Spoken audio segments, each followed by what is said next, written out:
Hello मेरे प्यारे बच्चों, मुस्कुराइए क्योंकि आप सबसे खूबसूरत है। तो इसी मुस्कुराहट के साथ शुरू करते हैं आज मैथ्स का एक न्यू चैप्टर जिसका नाम है quadratic equations with one variable. ये चैप्टर नंबर 1 है और बहुत ही ज़्यादा हलवा चैप्टर है। ठीक है, बहुत ही ज़्यादा हलवा चैप्टर है क्योंकि इसमें आपको वन वेरिएबल का क्वाड्रेटिक इक्वेशन सॉल्व करने का तरीका पता चलता है। ठीक है, मैं आपको हाथ पढ़ के सिखाऊंगा किस तरह से आप सॉल्व कर सकते हो उस क्वेश्चन को। ठीक है, बहुत ही ज़्यादा मज़ेदार होता है। ठीक है, और देखो आपको याद रखना है कि इसको जो है समझने का तरीका एक ही है। वो क्या है कि आप किस तरह से इसको तोड़ते हो। ठीक है, किस तरह से इसको तोड़ते हो। ठीक है, तो हम लोग आज तोड़ने का तरीका समझेंगे कि किस तरह से हम लोग इस फॉर्म को तोड़ेंगे और कैसे सॉल्व करेंगे। ठीक है, और जाके फटाफट से पढ़ाई जंक्शन को जाके सब्सक्राइब कर दो क्योंकि ऐसे क्वालिटी कंटेंट शायद ही आपको कहीं और मिलेगा WBSC के रिलेटेड। ठीक है, WBSC बोर्ड के रिलेटेड ऐसा क्वालिटी कंटेंट शायद ही आपको मिलेगा। ठीक है, तो ठीक है, तो हम लोग शुरू करते हैं आज quadratic equations with one variable. बहुत ही आसान चैप्टर है, समझने ला चैप्टर है और बहुत ही खूबसूरत चैप्टर है। ठीक है, यहाँ पे हम लोग बेसिकली हम लोग जो फॉर्म है ax² + bx+c इस फॉर्म को देखने वाले हैं। ठीक है, तो पहला जो स्लाइड है उसमें आपको जो लिखा है ये ध्यान से देख लो कि द इक्वेशन वन क्या है। इक्वेशन वन जो है यहाँ पे ये इक्वेशन बोल रहा है। ठीक है, यहाँ पे मैंने इक्वेशन वन डिनोट नहीं किया।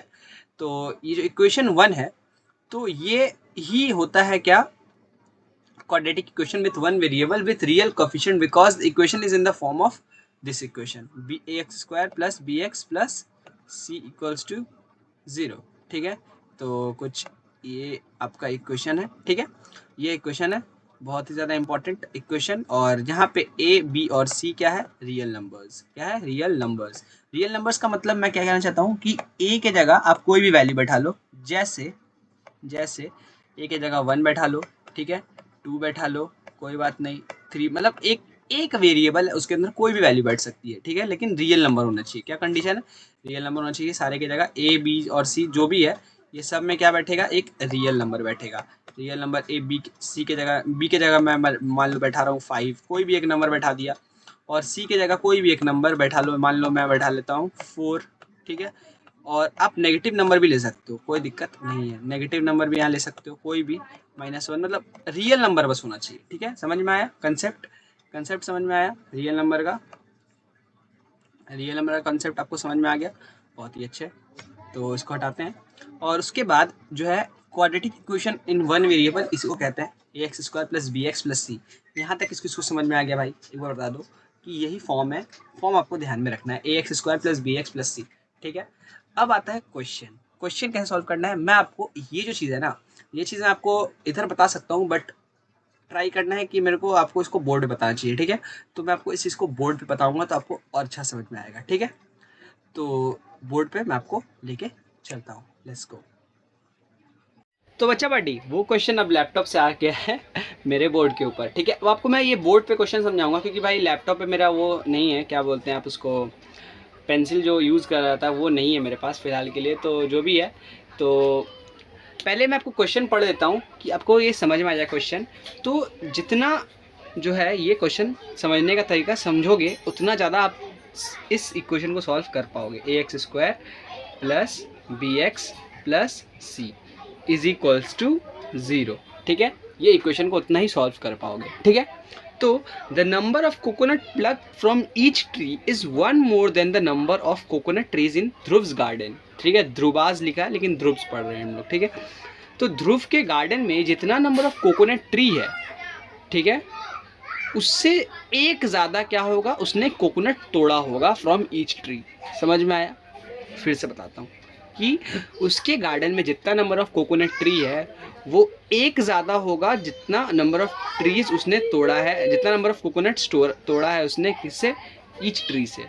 ठीक है, तो जैसे मैं एक ही मिनट मिटा ही देता हूँ हाथ से ही। ठीक है, तो मान लो कि उसका जो है क्या बोलते हैं, number of coconut trees, number of coconut trees equals to ले लेते हैं x। ठीक है, x है। ठीक है। नंबर ऑफ कोकोनट ट्रीज कितना है, x। दिख रहा है, दिख रहा है।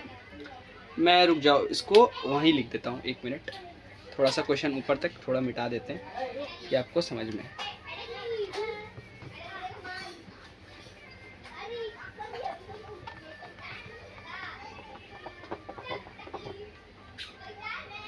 ठीक है, तो नंबर ऑफ कोकोनट ट्रीज जो है x है, ठीक है, x है। तो हमको क्या पता होना चाहिए कि coconut plugs from each tree कितना होगा। कोकोनट, 1 मिनट रुक जाओ, मैं ब्लू इंक ही यूज़ कर रहा हूँ, थोड़ा सा मैनेज कर रहा हूँ। Coconut plugged from each tree is equals to कितना हो जाना चाहिए, x + 1। ये मैंने लेट लिया था, ठीक है, ये लेट है, ये x जो है मैंने लेट लिया कि नंबर ऑफ कोकोनट ट्रीज तो दिया नहीं है, कितना ले लेंगे, x लेट ले लेंगे, ठीक है। तो x + 1 क्या हो गया, कोकोनट प्लग्ड करने का ये हो गया numbers, number of coconut plug, number of coconut plugged. लिखते जाओ मेरे साथ, यहाँ से सोल्यूशन लिखते जाओ, ठीक है। क्वेश्चन तो आपको बुक से मिल जाएगा, मैंने अभी वीडियो में भी मतलब लैपटॉप में भी दिखा दिया था क्वेश्चन, तो क्वेश्चन लिख ही लिया होगा। बहुत बढ़िया, यहाँ तक समझ में आ गया। अब देखो, the total number of coconut plugs from Dhruv garden is 132, ठीक है। जो total number of coconut plugged है वो कितना है, 132। तो हम लोग को कैसे मिलेगा total number of trees in the garden, तो वो कैलकुलेट करते हैं, ठीक है। तो क्या होगा कि हम लोग को ये पता होना चाहिए कि 132 क्या है, total number of 132 is the 1 minute, 132 is the total number of coconuts plug from the Dhruv garden is 132, ठीक है। मतलब हम लोग को क्या दिया हुआ है,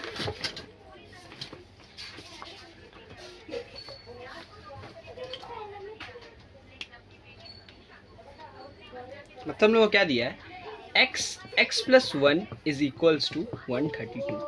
आप बोलोगे कैसे आया, x क्या है बताओ, number of coconut trees, x + 1 क्या है, number of coconut plucked from each tree, ठीक है। ईच ट्री से इतना निकलेगा। तो अगर मैं number of coconut trees into each tree से जो कोकोनट मेरे को मिल रहा है उससे मल्टीप्लाई कर दूंगा, तो मेरे को पता चल जाएगा total number of coconut plucked from Dhruv garden कितना होगा, है कि नहीं। मान लो मेरे गार्डन में, मतलब मेरे गार्डन में 5 ट्री है, ठीक है, और जो है हर एक ट्री से मैं 6 कोकोनट ये कर रहा हूँ, तो कितना हो जाएगा 30 टोटल नंबर ऑफ, ठीक है। तो कुछ इस टाइप से ही इसको सोचने का थोड़ा सा ट्राई करो। अब इसको मैं इससे मल्टीप्लाई करूँगा, x² प्लस कितना हो जाएगा, x इज इक्वल्स टू 132, ठीक है। ऐसा हो गया कुछ इस टाइप से, इसको इससे मल्टीप्लाई किया, फिर इसको इससे मल्टीप्लाई, इतना तो बेसिक अलजेब्रा तो आता है ना भाई, ठीक है।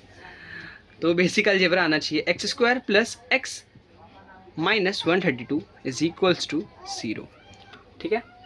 यहाँ तक किस किस को समझ में आ गया, बस यही आपका आंसर हो गया, ठीक है। ये इक्वेशन है, यही इक्वेशन से आप सॉल्व कर लोगे, ठीक है, समझ में आया, यही इक्वेशन है। अब इस इक्वेशन को मैं सॉल्व करने का तरीका आपको नेक्स्ट वीडियो में बताऊंगा। अभी आपको मैं देख रहे हो ये ax² plus bx plus c is equals to 0 के फॉर्म में है कि नहीं। a की जगह क्या है 1 है कि नहीं, b की जगह क्या है 1, c की जगह क्या है माइनस का 132 है कि नहीं, माइनस का 132 है कि नहीं। देखो ये c की जगह पूरा ये टर्म है, ठीक है, समझ में आ गया मेरे भाई, बहुत बढ़िया। तो ये आपका फॉर्म हो गया इक्वेशन, जो आपको पहला क्वेश्चन से मिल गया, ठीक है, समझ में आ गया, बहुत बढ़िया। तो भाई कैसा लगा वो सवाल, चलो बहुत बढ़िया। अब नेक्स्ट सवाल पे आते हैं। नेक्स्ट जो है वो है दूसरा नंबर सवाल, जो है द लेंथ ऑफ द दूरबास rectangular garden is 5 meters more than its breadth and the area of garden is 204 square metre. Let me see how the breadth of the garden can be found out, ठीक है। तो ये सवाल के लिए भी board पे चलते हैं। तो बच्चा पार्टी नेक्स्ट क्वेश्चन पे हम लोग आ चुके हैं, और आपको मेरे ख्याल से लैपटॉप से थोड़ा सा प्रॉब्लम हो रहा होगा, लैपटॉप से बार बार मैं शिफ्ट कर रहा हूँ, तो वो चीज़ के लिए मैं बार बार आपसे माफ़ी मांगना चाहता हूँ, ठीक है। कोई बात नहीं, लेकिन फिर भी हम लोग समझने वाले हैं कि the length of Dhruv's rectangular garden is 5 metre. कितना है? 5 मीटर दिया हुआ है। क्या? ध्रुव का रेक्टेंगुलर गार्डन का क्या? लेंथ। ठीक है, which is more than its breadth. ठीक है, which is 5 metre more than its breadth. क्या 5 metre more than its breadth होगा? Length of the rectangular garden. मतलब जो है जैसे मैं आपको यहाँ पे थोड़ा सा बना के ही दिखा देता हूँ कि मान लो ये ब्रेथ अगर x है तो जो लेंथ होगा ना वो x + 5 होगा। क्या होगा? x + 5 होगा। x + 5 मीटर और ये हो गया x मीटर। ठीक है, समझ में आ रहा है? ये जो इसका रेक्टेंगुलर गार्डन है, मान लो ये रेक्टेंगुलर गार्डन है। ठीक है, तो ये अगर x है तो ये x + 5 होगा। ठीक है, यहाँ तक कितने को समझ में आ गया भाई? लेट ले लेंगे x, लेट x ले लेंगे क्या? x मीटर, ब्रेथ हो गया। ठीक है, ये आपका ब्रेथ है। ठीक है, ये ब्रेथ है। तो अगर हम लोग को ब्रेथ पता है तो हम लोग को ये फॉर्मूला भी पता होना चाहिए, x × x + 5 इक्वल्स टू क्या हो जाएगा? 204 square centimetre, square metre, sorry centimetre बोल रहा हूँ। ठीक है, तो फिर से अब हम लोग इसको इंटू कर देते हैं, इसको इससे इंटू कर देते हैं, जो भी है। तो ये दोनों को इंटू करने से कितना हो गया? x² + 5x - 204 equals to 0। क्या ये वही फॉर्म है? ax² + bx + c equals to 0। क्या ये यही फॉर्म है? बहुत बढ़िया। तो बस आपको ये फॉर्म ही निकालना है, ये फॉर्म आपको भी फिलहाल के निकालना है। नेक्स्ट वीडियो में हम लोग उसको सॉल्व करने का तरीका समझेंगे। ठीक है, समझ में आ गया मेरे भाई? बहुत बढ़िया, क्लियर, बहुत अच्छे। नेक्स्ट क्वेश्चन पे बढ़े। बहुत अच्छे। ठीक है, और जो नेक्स्ट क्वेश्चन है वो क्या है? देखो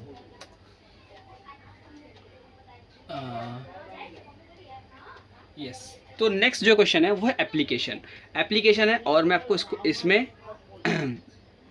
सेम क्वेश्चन है, और मैं आपको इसमें जो है सॉल्व करने का तरीका बताने वाला हूँ, किस तरह से आपको पहले इस फॉर्म में लेके आना है। ठीक है, बहुत बढ़िया, समझ में आ गया? चलो बहुत अच्छे, होप करता हूँ आपको वो सवाल भी समझ में आ गया होगा दोस्तों। अब नेक्स्ट जो सवाल है वो आता है एप्लीकेशन बेस्ड सवाल, तो जिसमें हम लोग को एक फॉर्म दिया हुआ है, वही जो फॉर्म है ax² + bx + c, उसके फॉर्म में ये जो क्वेश्चंस है, ये जो क्वेश्चंस दिए हैं, ये 2 क्वेश्चंस हम लोग को सॉल्व करने हैं।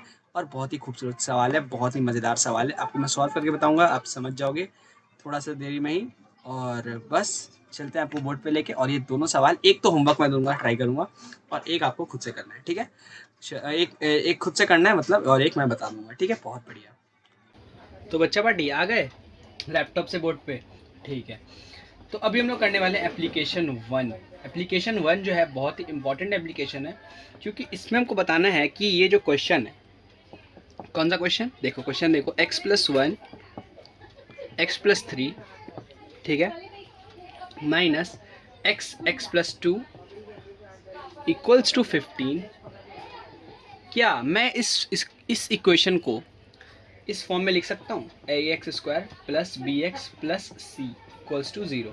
क्या मैं इसको इस फॉर्म में लिख सकता हूँ? अगर लिख सकता हूँ तो ये वेरीफाइड रहेगा आंसर, मतलब सही है, ये मतलब सही है, मतलब वेरीफाई हो गया कि इसको मैं इस इक्वेशन में लिख सकता हूँ। अगर नहीं आएगा तो नॉट वेरीफाइड। ठीक है, करके दिखाऊँ?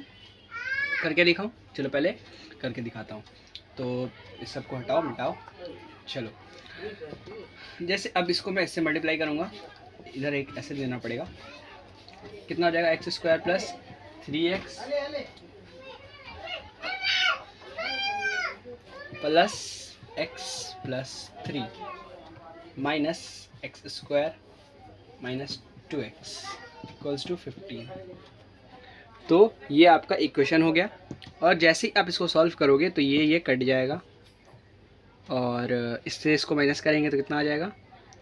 3 और ये 4 हो गया, 4 में से 2 तो 2 बचेगा, 2, और यहाँ से 15 में से ये 15 अगर इधर मैं लेके आ जाऊँगा तो -15 हो जाएगा, और 15 में से जब 3 को मैं माइनस करूँगा तो कितना आएगा? -12 इक्वल्स टू 0। तो क्या आप बताओ ये इस फॉर्म में है? क्या ये इस फॉर्म में है? एक मिनट में x कॉमन ले लेता हूँ, x बोल रहा हूँ, सॉरी 2 कॉमन लेना है, 2 कॉमन ले लेंगे तो कितना आ जाएगा, x माइनस 6 इक्वल्स टू 0। तो क्या ये इस फॉर्म में है, x माइनस 6 ही बच रहा है लास्ट में इक्वल्स टू 0। क्या ये इस फॉर्म में है, ax² plus bx plus c equals to 0। तो ये इस फॉर्म में नहीं है, तो not verified, answer is not verified. तो ये क्वेश्चन सॉल्व हो गया है। दूसरा नंबर क्वेश्चन जो है, जो कि ये वाला है, एक मिनट,